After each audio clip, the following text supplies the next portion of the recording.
Hi everyone, there's another big and potentially volatile week in September coming up in financial markets, so I will do my best to help you prepare for it. We begin the week with a reaction to the German election. Then European inflation data will keep the focus on inflation, while Evergrande and the Fed tapering concerns continue to play out. GKFX Prime presents the week ahead. My focus for this week will be on the German election, where voting took place on Sunday, September 26, and any repercussions should be felt in markets this week. In recent times, German elections have been very stable and predictable with minimal market reaction.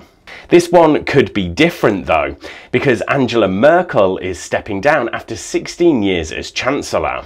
That means a new leader and new policies that can affect the European economy, international trade and specific German industries, not to mention the stocks of the companies in those industries. I won't delve into individual stocks, but let's look at what could happen to the DAX 40 index and the euro currency.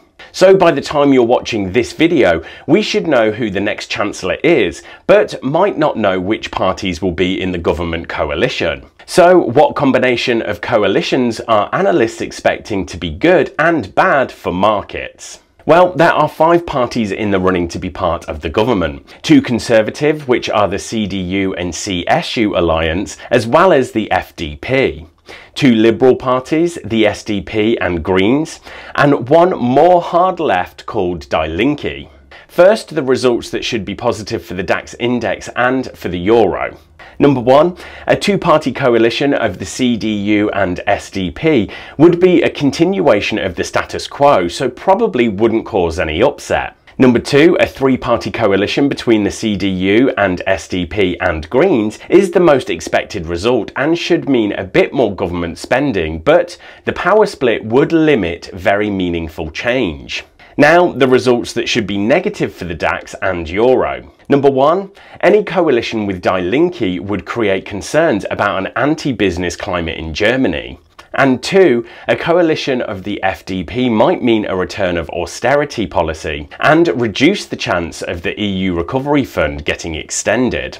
But remember, with elections, there is the knee-jerk reaction in markets and then the longer-term impact on the economy, which are not always too easily to separate beforehand. Oh, and guys, can I just please ask that you give a quick tap of that like button for the YouTube algorithm, and it will really help a lot more people see these videos.